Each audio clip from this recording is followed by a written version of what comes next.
In this recording, we're going to take a look at the Autumn 18 question 1, focused particularly on IAS1, the presentation of financial statements. First thing you should always do in these questions, look at the requirements. Here, for 35 marks, you're asked for 3 statements: the profit and loss and other comprehensive income, statement of financial position, and the statement of change in equity. So always have in the back of your mind, sometimes you are asked for a statement of change in equity, sometimes you aren't. But keep that in mind when you're reading through the notes to see if anything pops out that will go into that statement. Next thing you do is you have a quick look down through the trial balance to see is there anything unusual that you might want to mark up. And you have a quick look at the notes of the statements just to make sure you know what's ahead of you. There's nothing worse than going straight into working straight away because you need to know what's come up. So you're given some normal ones: revenue, purchases. That's of course opening inventory at the start of the year. What's unusual about this question is they give you accumulated depreciation at the end of the current year. Usually it's at the start of the year. So that means depreciation has already been done for you. You won't have to do it again. A lot of other questions that would say 2016 and you'd have to charge it for this year. It's just, it can change depending on the notes of the question. So trade payables, trade receivables, nothing unusual there. Grant received, that seems unusual, probably going to be working around that. Dividend paid, I would mark their statement of change in equity. So you'll remind yourself straight away, I know I'm going to get a mark now by putting that in that statement. So as you go along, they have tax done for you, tax expense, tax liability, and there's your expenses, and there's your opening retained earnings. So 31st to 12th, 2016, that's last year, because you know always retained earnings is updated this year for profits and for dividends. And then you have development costs, which is probably going to have a working associated with it, and this line called a property disposal. Now again, that doesn't look right there because we know property disposal shouldn't be its own line item, so we're going to have to read the notes to figure out about that. So we have a couple of things there we know. We have depreciation's already charged, we have a dividend in there, grants in there, development costs in there, which are kind of getting an idea of what's ahead of you. But it's always important to mark that up at the start.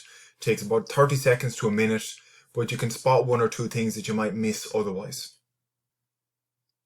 So the next thing you should do then is just a quick look through each of the notes, and what you need to get the discipline in here now is write down the standard and just have an idea, does this link to anywhere else?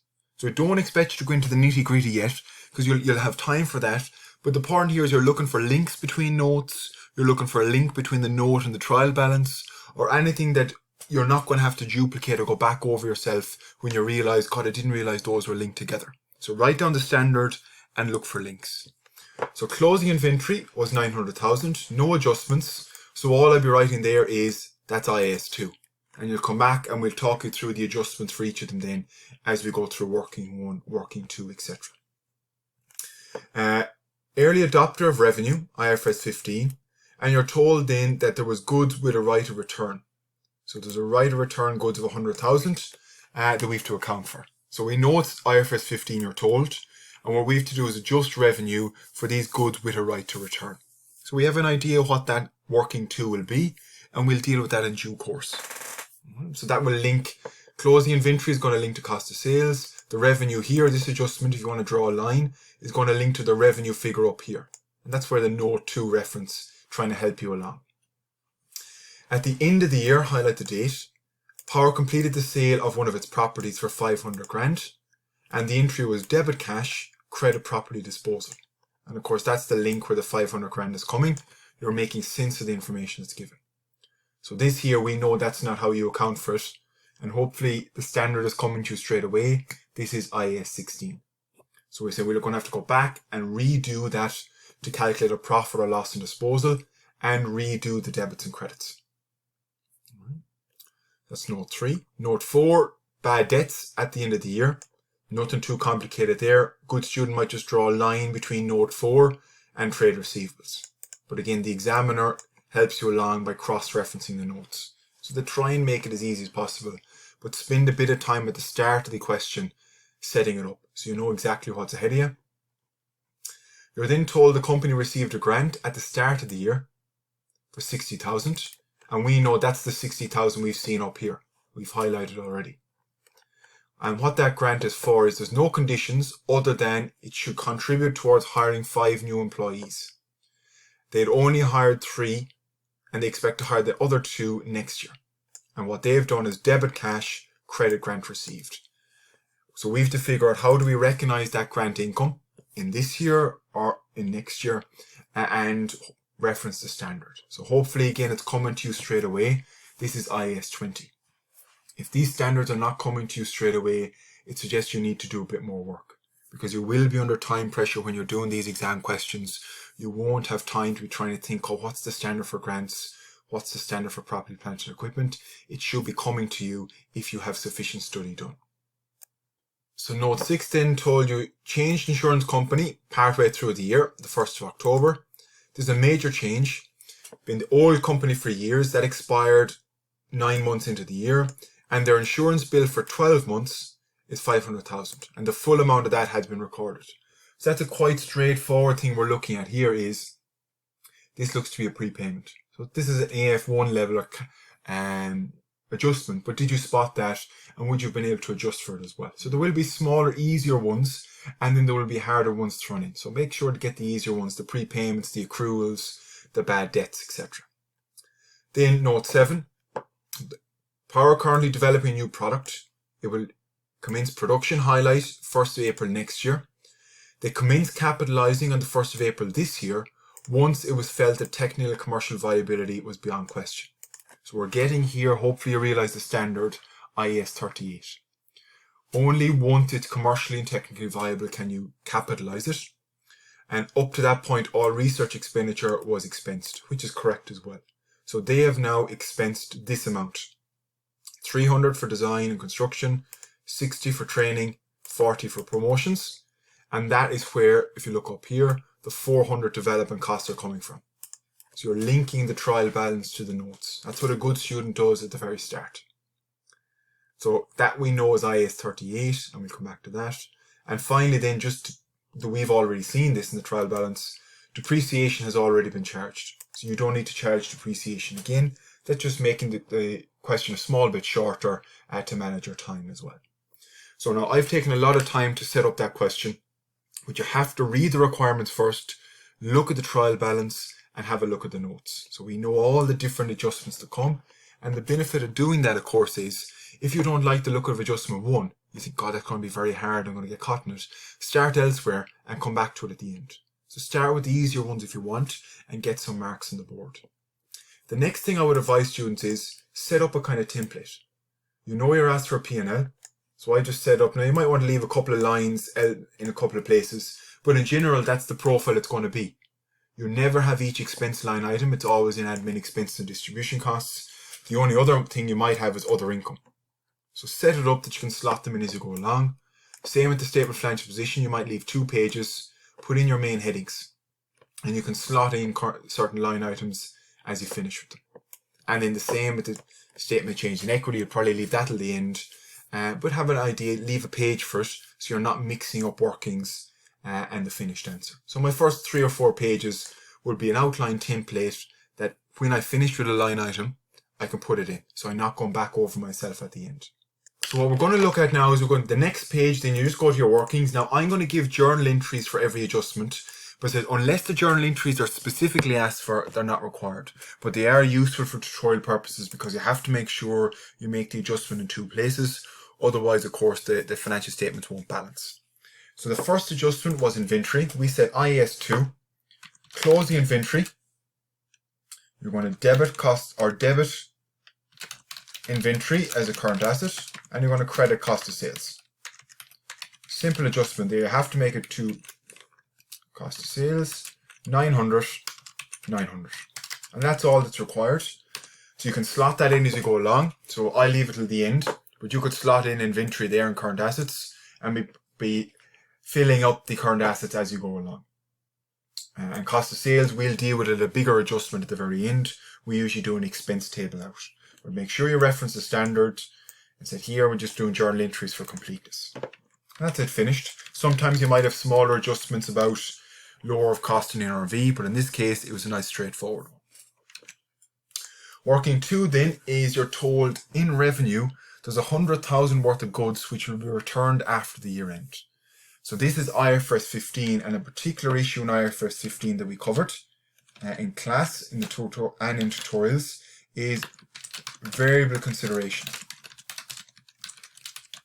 which is a right of return. So we know when there's a right of return, you don't actually know how many goods are going to be returned. So there's a variable element there that you're trying to get your best estimate. And your estimate is 100,000. So what you're saying, of that revenue, 100,000 should be taken off, and it should be credit to refund liability. And that 100 is going to be a current liability. So some of you may want to slot it in as you go. Others will wait till the end, like we will do, and we'll finish all the financial statements together. But whatever is personal preference you feel works best for you. The other element of a right to return is to say, well, if you're not recognizing the revenue, you shouldn't be recognizing the cost of sales as well. So you're going to credit your cost of sales 80. Now that comes from 100 times 80%. Because you're told in the question the margin is 20. That means the cost associated with that revenue is 80%. So you shouldn't be writing off the cost if you haven't recognized the revenue. And you're going to do here a right to recover asset. And that is 80 as well. And that will be a current asset. So you expect to see the right to recover asset is current assets. And next year, when the goods are returned, that will transform into inventory, as we've seen in one of the tutorials we went through in semester 2. So there's two dual impact there, and we'll deal with each of those adjustments then as we come towards the end of the question. But take each working separately, get your marks, and then try and finish it, bring it all together for the financial statements. So it's nice and neat referencing to each of the workings. Working 3, this is, we said, IS16. The disposal of property, plant and equipment. So you're told at the year end, they sold one of its properties for 500 grand. It was purchased on the 1st of January 2011 for 400, depreciated 2% straight line pro rata. What that means is there is depreciation in the year of sale. Right. So what we're saying here from 2011 to 2017 is all 11, all 12, all 13, all 14, all 15, all 16, all 17. So 7 full years. So the cost here was 400. Accumulated depreciation will be 400 times 2% times 7 years. Just make sure you get those 7 years right. It's all 2011 and all 2017, which is 56. So your net book value is 344. Your net book value at the 31st to 12th to 17. Right, that's important that you understand and get that. So what they've done is incorrect. They've just credited this property disposal kind of like a suspense account. You know you should be, instead of that, removing cost, removing accumulated depreciation, and calculating or recognizing a gain or loss on disposal. So here your disposal was 500, so you made a profit. And the profit on disposal there is 156, or gain on disposal.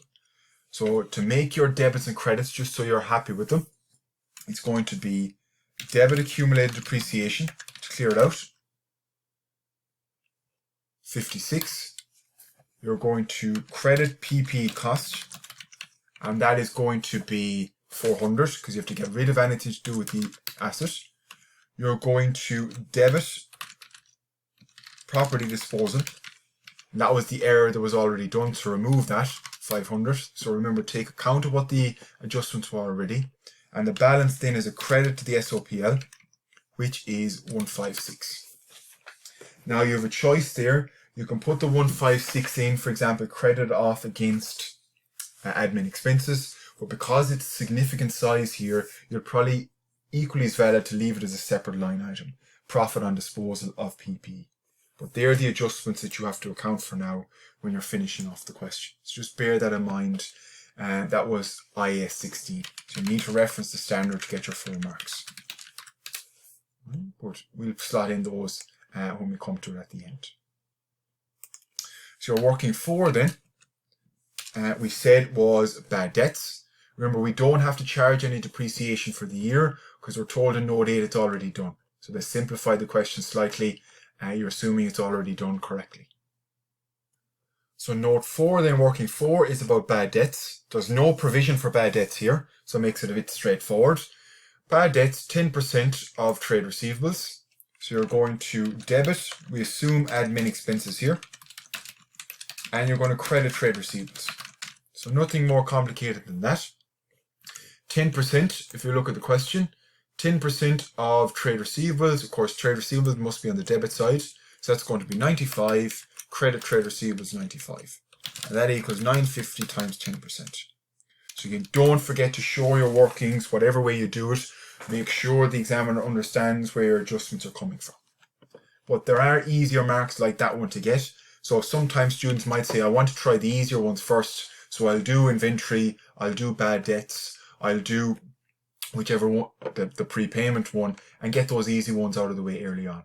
And then you save a bit of time up for the harder ones at the end. So that's personal preference and exam technique, how you might go through the question. Working 5 then is about the grant. So you're told here you got a 60,000 grant at the start of the year to contribute towards hiring 5 temporary workers. You've only hired 3 of them, and you said the cost of hiring the workers in admin expenses. So really, if you've only hired 3 of them, the other 2/5 of the grant really shouldn't be recognised until next year. So for this perspective, what you should be doing here is that grant received, you're taking 2/5 out of it. Working 5, we said already, and you should know from your study, A'18, only recognise grant once, or sorry, better wording that is match grant income with grant expenses. You're saying you're getting this grant to hire employees, you've only hired 3 of them, so when you hire the next 2 next year, you can then match that income with it. So you're going to debit grant income, and you're going to take off 60 divided by 5 times 2, which is 2/5 of 60. And what you're going to do is credit deferred income. And what we mean by deferred income, that means you're going to release that as income next year when you hire the 2.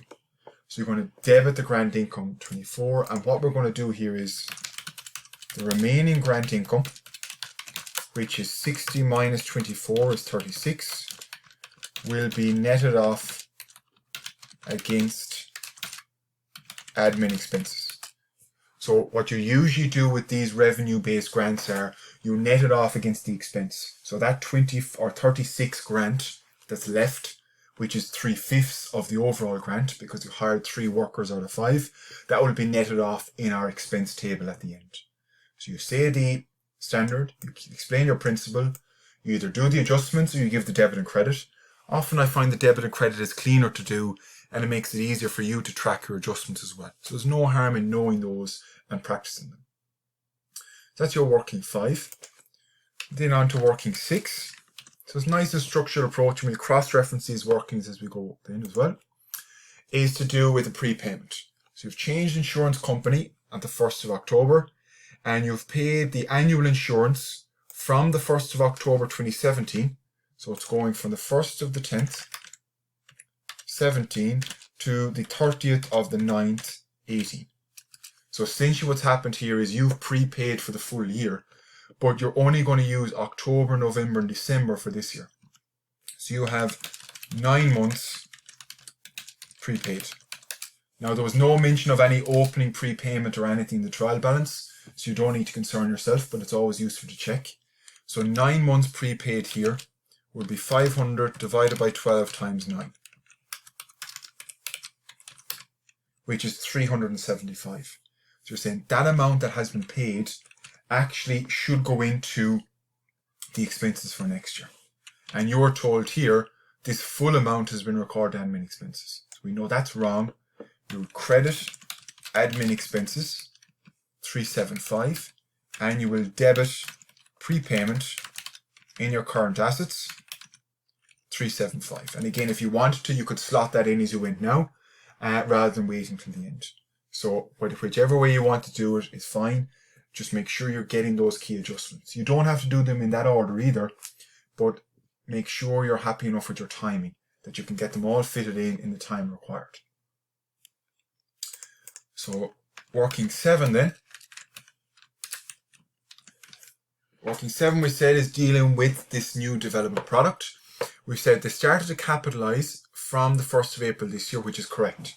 Once you have met, we often call it in class the pirate criteria, but it's the broad thing is technical commercial viability, which they have, and they've correctly expensed all the research expenditure up to then. They've now capitalized 400,000, which we can see on the trial balance here, but actually 100,000 of that is not allowed under IS38. Training for staff and early promotional costs are not allowed. So what you're going to say there is IS38 is the guidance, and you're going to remove credit development costs. Often that can be called intangible assets as well. Get rid of 100 and put it through admin expenses. Now you can put it through distribution costs as well, as long as it goes to the P&L. Costs not allowed under IS38. Just show the examiner why you're doing that. The remaining costs of 300 have a 5-year life, but you do not start amortization until the production commences. So technically, this will not be amortized at the year end. It'll only be amortized from next year onwards. Right, so just write that down. No amortization until production commences. And that's a nice and structured way to show the examiner. It's not a big essay. You write down the key points, you get your marks, and you move on. So here are the key adjustments, and that's the way I'd lay it out. Do a working for each note, debits and credits if you want, or slot them into the financial statements as you go along. But the final working we always have in these, which is working 8, is your expenses table. Now, I always do column for cost of sales, admin expenses, and distribution costs. And it's nice, it's probably better and cleaner to try and do it here, where you can keep it nice and neat and just cross-referenced in a single working, rather than trying to do all these adjustments on the face of the financial statements and it looking very messy and unprofessional. So start off with cost of sales. You have opening stock, purchases, closing stock. They're the first 3 main ones. And again, your opening stock and purchase, they're just coming from the trial balance. And tick these off as you put them in, so you're not missing anything. I'll always tick them off and say, right, I've opening inventory in, I've purchases in, purchases 4100, opening inventory 1200, 4100, and closing stock I referenced there, working 1. Be careful, that was credit cost of sales, which is minus 900. So don't forget to slot them in correctly, because some students will add it in, they'll put a positive instead of negative. We credit a cost of sales, which means it is reducing cost of sales. And just double check if you have any other adjustments. And we have here credit cost of sales 80 related to working 2. So right to recover, and we say they are working 2, and that's minus 80. So they're all your main adjustments, which we can tot up here. Your cost of sales then will be 4320. But instead of trying to do those now on the face of the P&L, slot them in there. Makes it nice and neat, and you'll do that for every question. Admin expenses we'll take from the trial balance.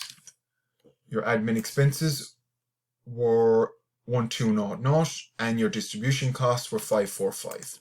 1200, 545. So slot those 2 in. And just go down through each of the workings then to see is there any other expenses that we want to capture.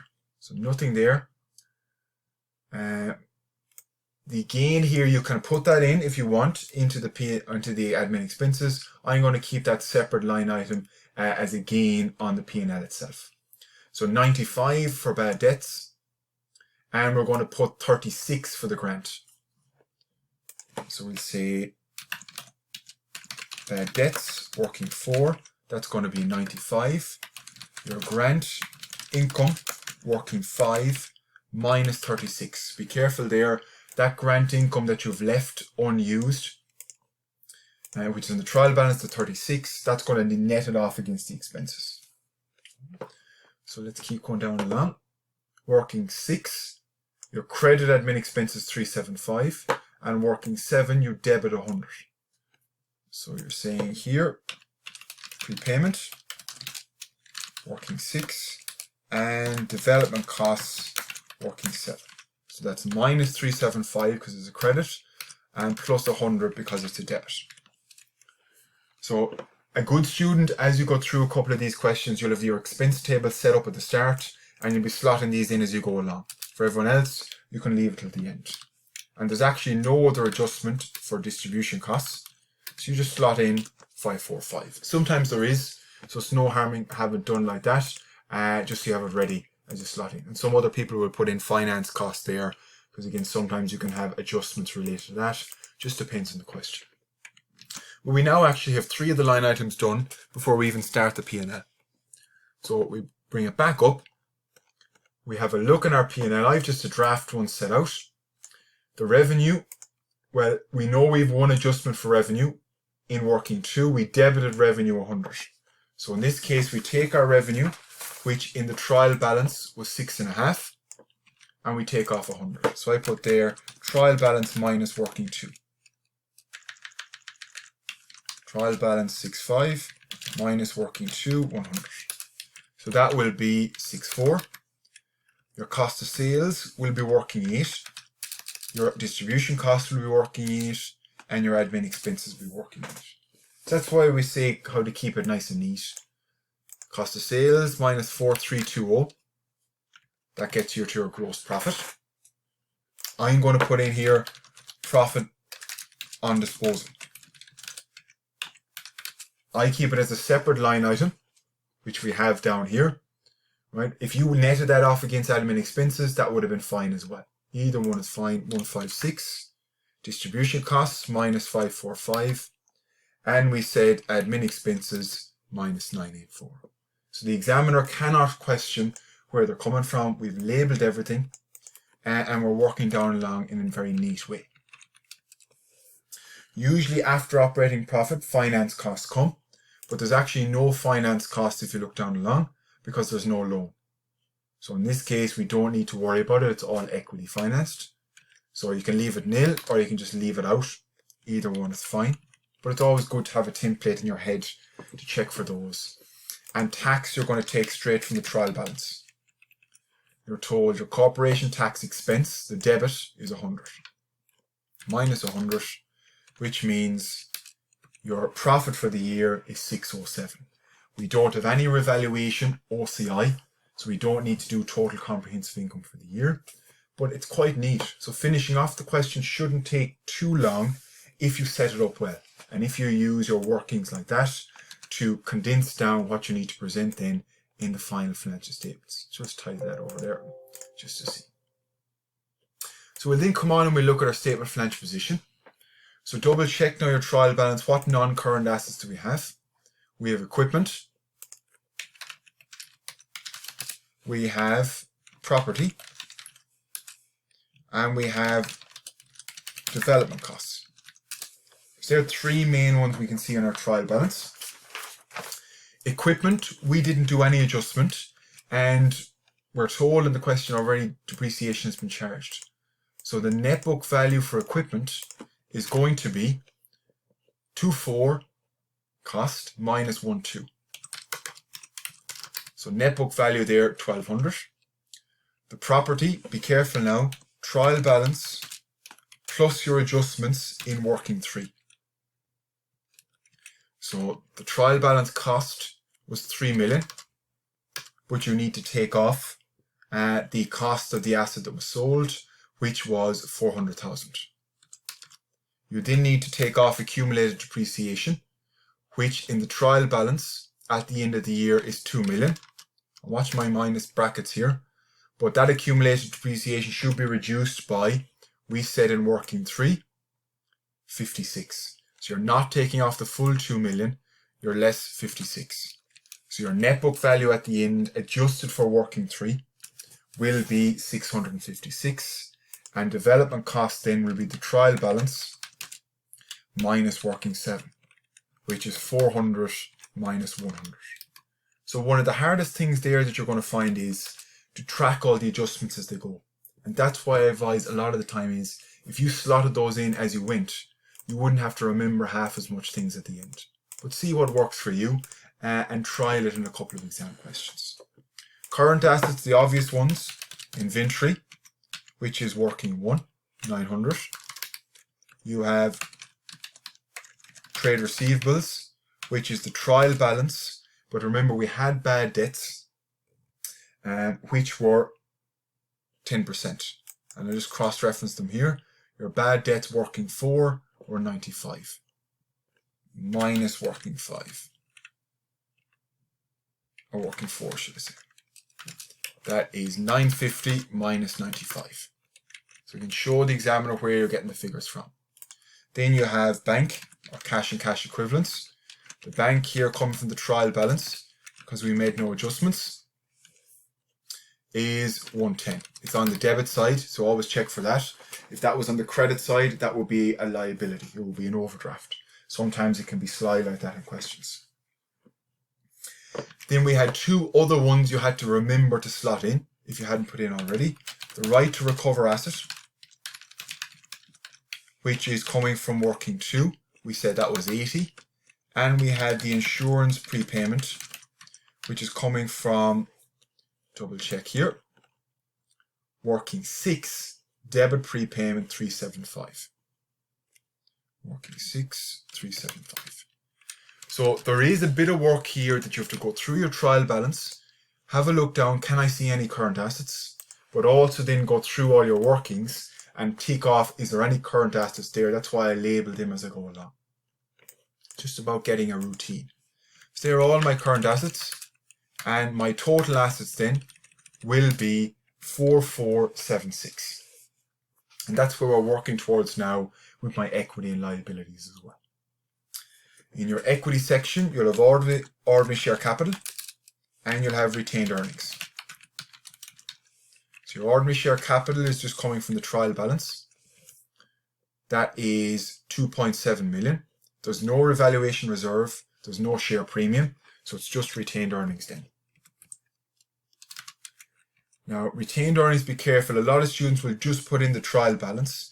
The trial balance, remember, is the opening balance. That's the end of 2016. You always have to add on the profits and take off the dividends. So it's going to be 388 plus your profit for the year 607. So again, you have to do your P&L before you've finished your retained earnings. And don't forget the dividend of 50 will net it off. So your closing retained earnings then is 945. And don't be too worried if you make an error in the P&L and you don't get 607, but you use your profit figure in the working here, you can still get full marks. So you won't be penalized twice or 3 times for the one error, but just make sure you finish the question. Because even if you have gone wrong in the P&L, you can still get full marks for a lot of the things in the statement of financial position. Non-current liabilities just happens here. We've none. Usual one there is debt. And in our current liabilities then, to finish it off, the usual one, trade payables and tax, neither of those have adjustments. So I always just tell the examiner that's coming from the trial balance. Trade payables, you tick it off as 500. Tax, just be careful, corporation tax due, 207.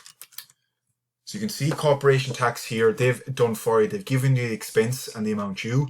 Other times there'll be a working associated with it. Just depends what way the examiner goes with the questions. It's just the more questions you see, the more variation. But what you should have now is, when you're going through it, you should be ticking off each of them. So you might highlight them in a different color, or strike through them, or something to say, right, I've revenue done, I've purchases done if you're doing it online, and you're hopefully then have a tick beside each one. So that'll avoid you making a silly error at the end that you left out a particular one, because you should see a tick beside each element here and a tick beside each of your adjustments here as well. Just so when you're under exam pressure, it's very easy to make a silly mistake, which can cost you a few marks. The only other liability we're looking for here then, there's 2 of them. The first one is working 2, is our refund liability, which is working 2. We said if people return goods, we'll owe them 100,000. We're dropping the last 3 zeros. And then you also have deferred income, which is coming from working 5, and that is 24, we said. That's the amount that we're going to have to release to the income statement next year when we hire the 2 remaining employees. Just double check that's working 5, it is. So there's your current liabilities, and then it's current plus non-current, which is nil, plus your equity. And thankfully, it balances up. And at the end of the day, if it doesn't balance, it's not the end of the world. But always look at what's the difference. Is there anything obvious there that I'm making a mistake on? Sometimes it can be a silly error that you may not spot, but don't waste too much time. Move on, get your statement of change in equity done. And if you have time at the end, you can go back and see, did you make a totting error? But usually it's a simple small error that won't cost you too many marks. So don't try and be a perfectionist and try and finish it out when you could gain more marks from moving on to the next part. So the last element then, which is a usual requirement in a lot of these questions, we have a nice small equity section because we have no share premium or revaluation reserve here. We just have ordinary share capital and retained earnings. So you come up here, we have a template already ready. And what you're looking for here is you're putting in the closing balances initially. The 27 and the 945. So actually there's very little work when you're doing a statement of changes in equity because it's usually all the stuff you've done before. It's just how to present it is the big part. You then work back and say what moved it during the year. The profit for the year, which we said was 607. We had no share issue, but we had dividends. And that was minus 50. And you then work back to what the opening balance was. Well, if nothing changed during the year, the opening balance for share capital must have been 2,700. And the opening balance for retained earnings must have been 945 minus what you added on, add back what you took away, which is 388. And we know we're correct because that was the 388, the opening balance. So there's a bit of an overlap there, but that's where marks are going for. It's just laying it out like that. Now, in the other exam questions, it might get a bit more complicated in that you may have a prior period error, IS8, where you have to restate the opening balance, or you could have a share issue as well, or a revaluation reserve. So that's probably a very straightforward one, but you will see in other exam questions which are up on loop, where you can have a bit more complicated statement of change in equity as well. Right, so that's a very good standard of a question one. You're asked for 3 financial statements, and the big thing we want you to focus on now is what knowledge we expect you to have across all the standards that are covered. Do you know IS20? Do you know IFRS 15, IS2, IS16? Because a lot of them will be covered in one question. And then can you translate your adjustments, either debit and credit format if it's asked for that, or just in simple calculation format, into a nice neat set of financial statements. You see how these are neat, cross-referencing the workings, and how they're neat here as well. That's what we expect to see as a final deliverable of an exam question. Right, so that was Power Limited, which was Autumn 18 question 1 from the AC220 exam.